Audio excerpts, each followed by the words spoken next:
It's a quite challenging situation in a clinical scenario to manage acid-base disturbances. Fortunately, to understand it, the basic biochemistry of it is not so. So it's quite simple, and I try to cover the importance of acid-base balance, what is pH, what are the different buffers in our body, what are the different types of acid-base disturbances that you encounter in your clinical scenarios, and a bit about anion gap and base excess in the coming talk.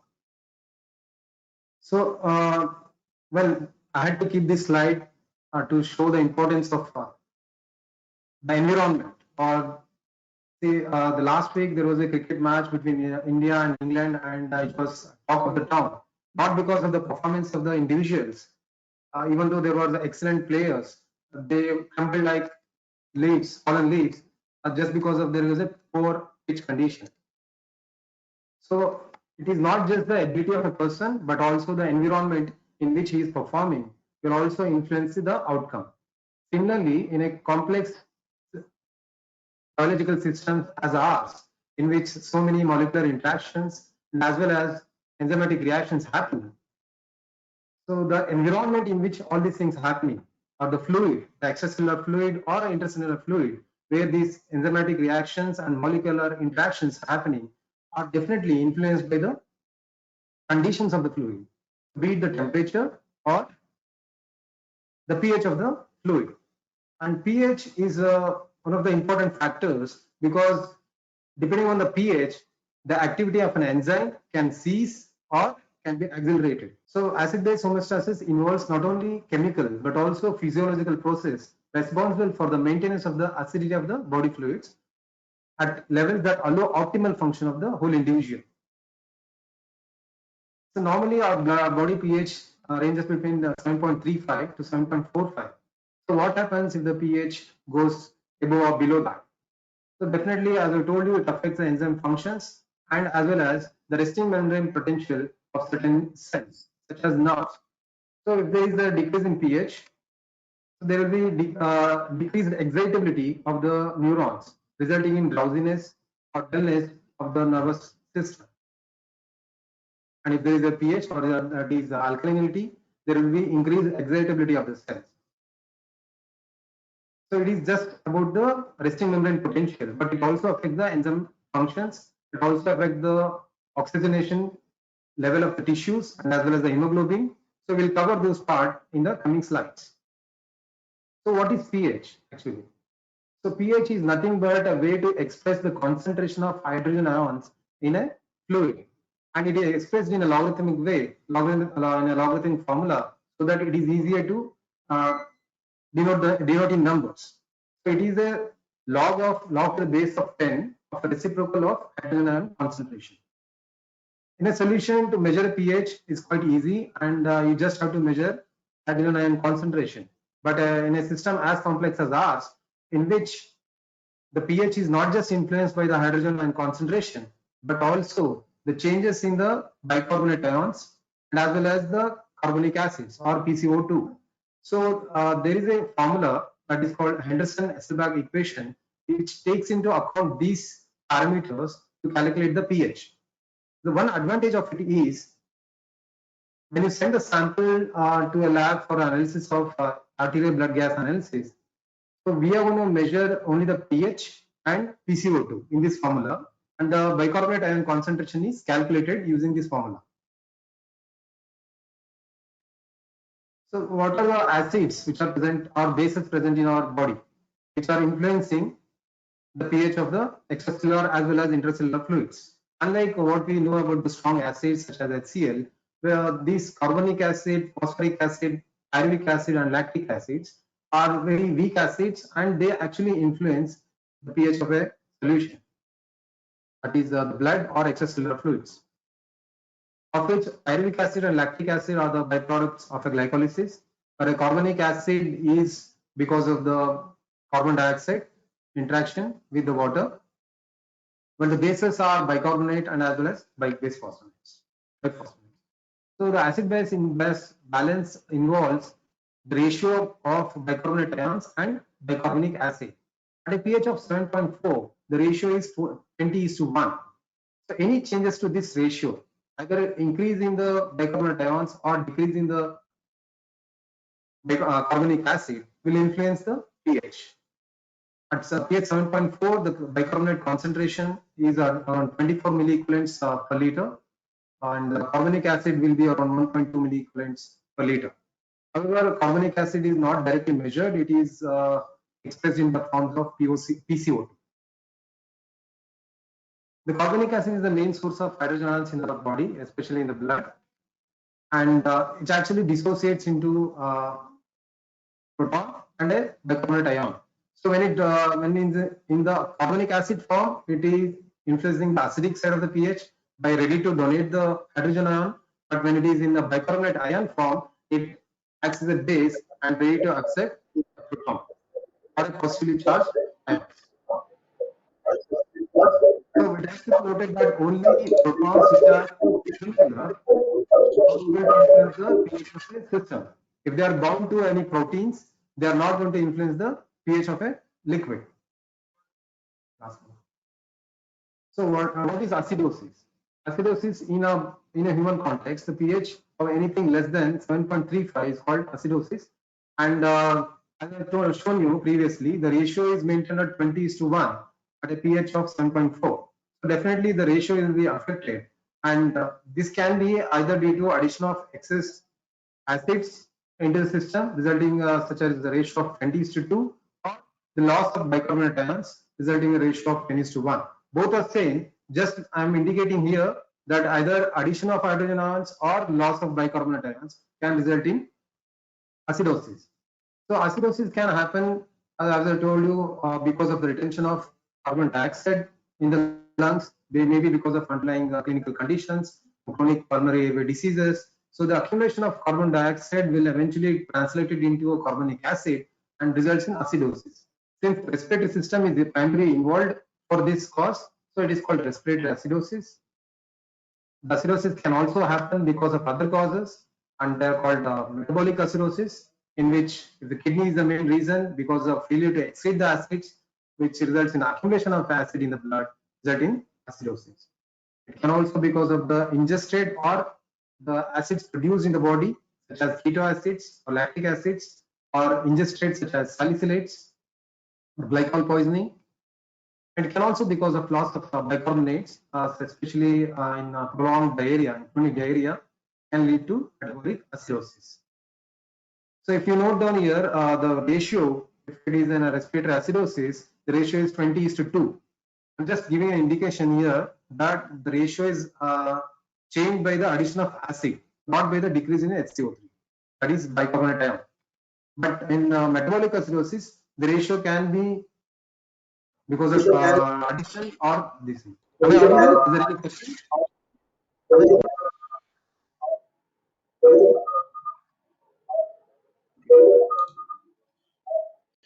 So similarly, also will be treated by the ratios of hydrogen ions as well as the bicarbonate acid. So anything pH more than 7.5 is called alkalosis in setting, and it can be again because of the respiratory conditions or metabolic conditions.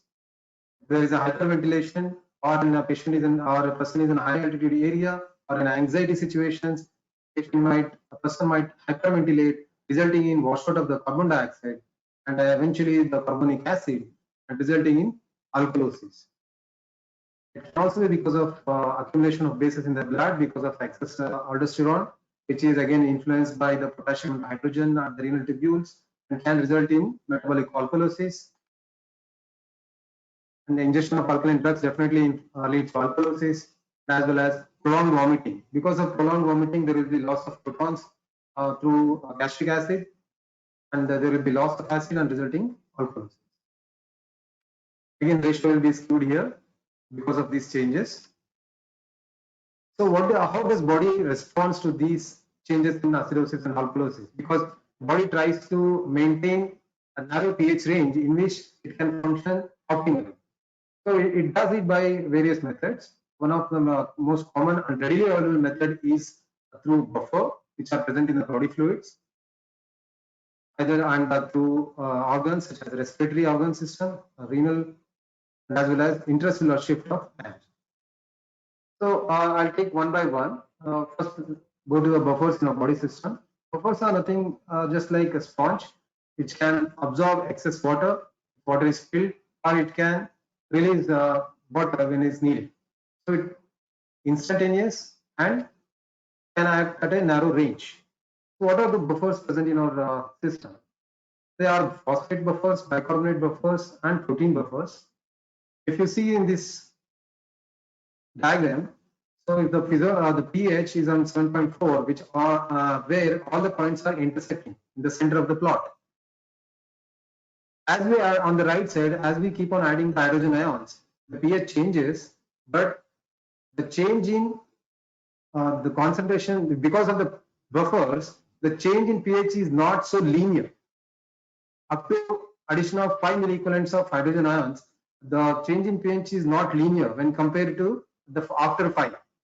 Similarly, with hydrogen hydroxyl ions, up to addition around 5 milliequivalents, the pH change is not much, but after that, the pH change is quite linear.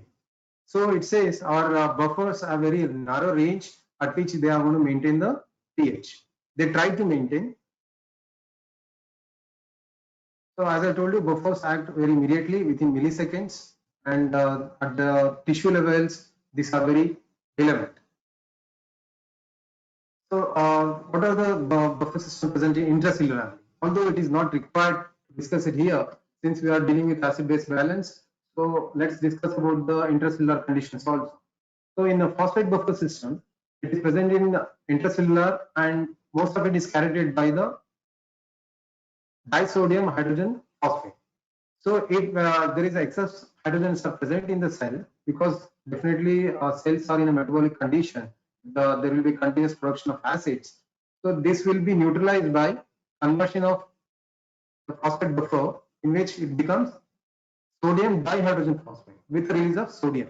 This sodium is ion is in free form, so to maintain the neutrality, the sodium will be pushed out of the cell, and in exchange there will be movement of potassium.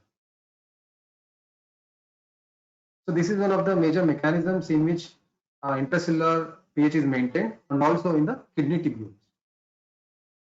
The next abundant buffer which is present in our body is a protein, and the best part is it contains both positive and negative charges in a same structure, and it can act when required as both an acid as a base. Most common example and the most abundant protein is hemoglobin. It's a plentiful buffer of the body, and it can it can donate hydrogen ions and accept oxygens, especially what happens in cases of lung, where the hemoglobin, because of the change the pH conditions, the affinity for the oxygen increases, and thereby releasing the hydrogen ions into the solution. So oxygen will be bound to the hemoglobin and helps in carrying it to the tissues. When in the tissues, near the tissues, the pH will be quite acidic, and that influences the affinity of hemoglobin, and it releases the oxygen and takes up the hydrogen ions. So this tremendous capacity of hemoglobin makes sure that the pH difference between the arterial and venous blood is very minimal.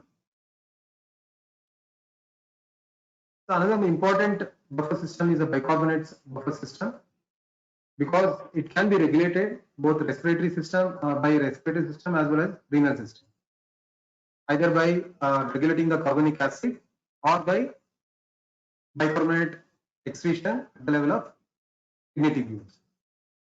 So this what does this bicarbonate buffer system does is, if you add any extra acid into solution, this bicarbonate ions takes up the protons and becomes carbonic acid, which dissociates into water and carbon dioxide, which is exhaled in the lungs.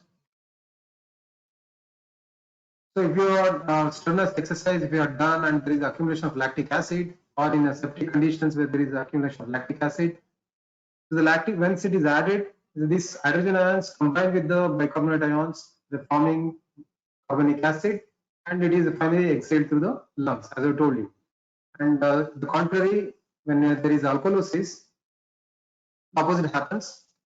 Normal concentration of bicarbonate ions is around 24 to 26 milliequivalents per liter, whereas the partial pressure of carbon dioxide varies from 40 plus or minus 5 millimeters of mercury. Other responsive systems such as the respiratory as well as renal response does come into play to maintain the pH, and that is by the lungs try to hyperventilate if there is excess acid is present in the body, and try to remove them by exhalation through carbon dioxide.